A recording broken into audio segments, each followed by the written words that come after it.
Graças e paz, irmãos e irmãs, juventude, estamos aqui para mais um estudo dessa série que nós estamos fazendo de estudos. E hoje o tema que nós vamos estudar é Reino de Deus, anúncio e vivência. Ao mesmo tempo que a gente anuncia o Reino de Deus, também é preciso vivenciarmos. E dessa forma, a gente pode entender que o reino de Deus ele deve ser sinalizado por todo o povo de Deus. Isso pode acontecer de muitas maneiras conforme os dons e talentos que o Senhor distribui. E uma coisa que eu sempre falo com a juventude, e não só com a juventude, mas quando a gente fala de evangelizar ou de missão, que a gente pode evangelizar em várias áreas onde nós estivermos. Podemos evangelizar no trabalho, podemos evangelizar na escola, podemos evangelizar na faculdade, podemos evangelizar na família, podemos fazer o evangelismo e anunciar o reino de Deus de várias maneiras, em vários lugares que estamos plantados. Não precisamos necessariamente ir a um lugar específico, mas onde nós estamos plantados, onde nós estamos incluídos ali na sociedade, podemos sim anunciar o reino de Deus. E na verdade isso é um dever de todo cristão anunciar esse reino de Deus. E em Mateus 21, versículo 33 ao 46, existe uma parábola dos lavadores maus. Jesus ele conta essa parábola e Jesus traz durante o conto dessa parábola alguns aspectos importantes para a nossa caminhada cristã sobre o reino de Deus. O primeiro ponto que a gente quer destacar nessa parábola é a questão da vinha. Ali existe uma vinha que os trabalhadores trabalham ali, tem o seu dono, e o dono ali ele também tem vários trabalhadores trabalhando na vinha que ele tem. E o primeiro ponto que nós queremos destacar então é a vinha. Jesus começa a sua parábola com a afirmação de que um homem executou algumas ações e tomou uma decisão. Suas ações criaram as condições para que existisse uma vinha, com plenas possibilidades de produção. Sua decisão permite que outros participem de sua criação e desfrutem do que ela produz. Então, essa vinha, ela, na verdade, tem um dono. Portanto, nas primeiras frases da parábola, Jesus retoma uma afirmação bastante conhecida, mas muito desprezada, a saber, o mundo é de Deus. E o que o mundo é? A vinha. Então, existe nesse contexto que o mundo é a vinha, e ele é de Deus, ele tem o dono. Nós somos apenas lavradores. Na parábola vai falar dos lavradores. E nós, como pessoas, trabalhadores nessa vinha, somos lavradores. Ou, para usar a expressão wesleyana, somos mordomos.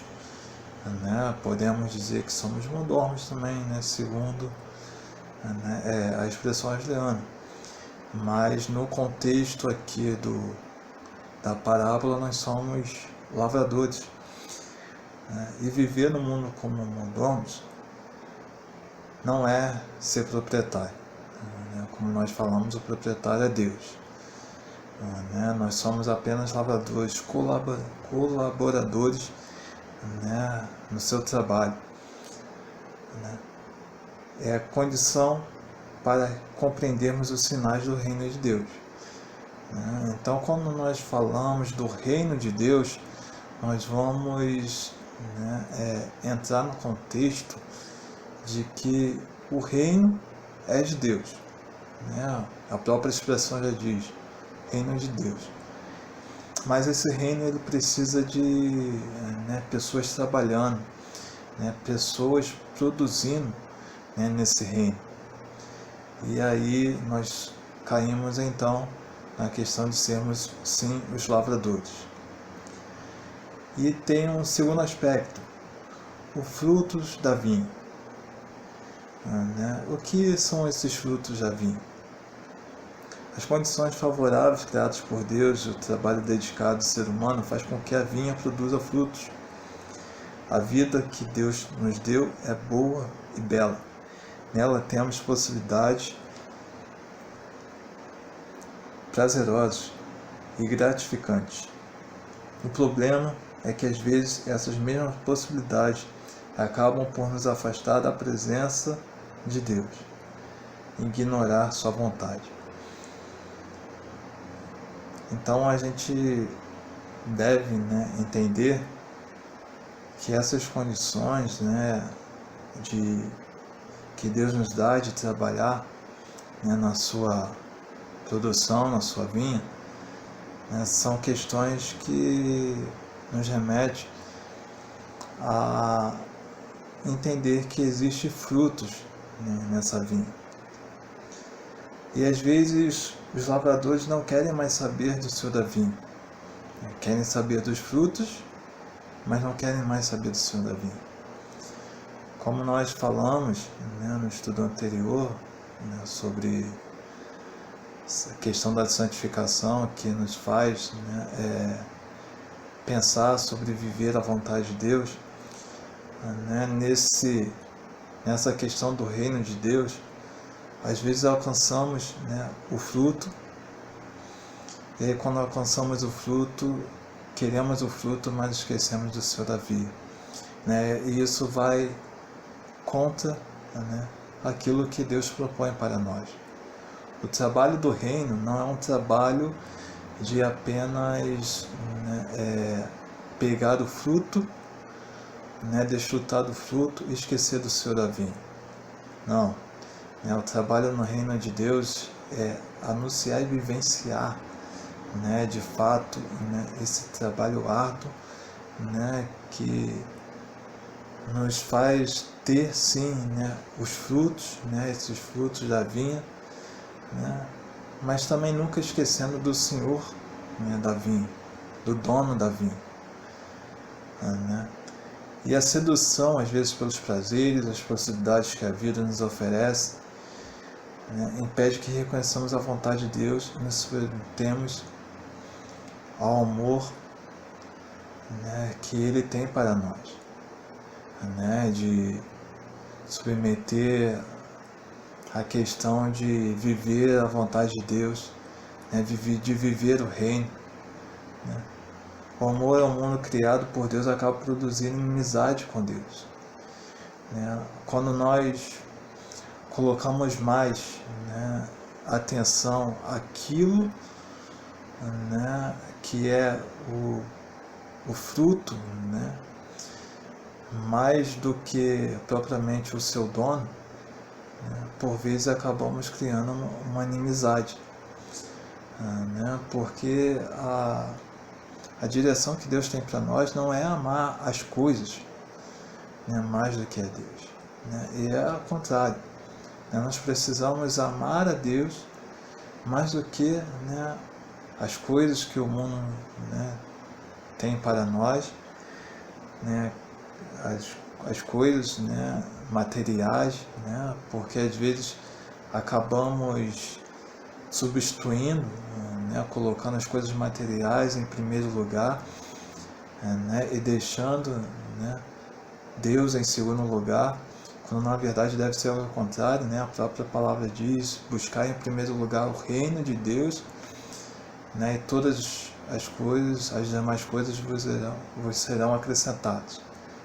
Buscar o reino de Deus, a sua justiça, né, e todas as demais coisas vos serão acrescentadas. Então, vivemos o tempo em que invertemos esses valores. Né? E a parábola termina com o assassinato do filho. Né? E Jesus ele vai perguntar, né, aos religiosos da época, né, se isso era o correto. E na verdade, quando, né, Jesus fala ali do filho, né, do assassinato do filho, é que o dono da vinha ele não queria, né, outra coisa senão a reconciliação, né, com os lavradores. Né? E é a mesma coisa que Deus, né, faz conosco. Ele deu seu filho, né, para a reconciliação, né, com o mundo, né, para que nós pudéssemos ser reconciliados. E simplesmente, por vezes, ignoramos essa verdade, né, esse ato de Deus entregando seu filho, né, sacrificando seu filho ali na cruz. Ignoramos e não vivemos então de fato, né, o que Deus propõe para nós, que é viver, né, o anúncio, né, do reino de Deus. Né, o reino de Deus então ainda precisa ser anunciado, vivenciado, né, principalmente nos nossos dias. Né, e através disso, né, através dessa vivência, né, através dessa transparência, né, de que vivamos o reino de Deus, né, então através disso sim é que podemos chegar, né, a seguinte conclusão, de que frequentar a igreja, né, e remeter tempos, né, não é, né, o caminho, né, mais perfeito, né, porque ir à igreja, né, por ir não adianta, né, mas devemos, né, entender que acima de tudo devemos ter o compromisso de vivenciar o reino de Deus, de anunciar, né, praticando o reino de Deus.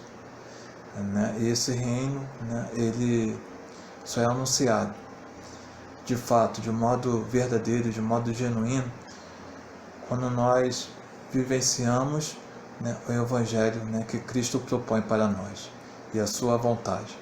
Né? Então, que nesse tempo, nesses dias, possamos vivenciar o reino de Deus, não só de boca para fora, mas que possamos vivenciar praticando, possamos vivenciar fazendo a vontade de Deus, e que os frutos possam, né, ser aquilo, né, que nós vivenciamos.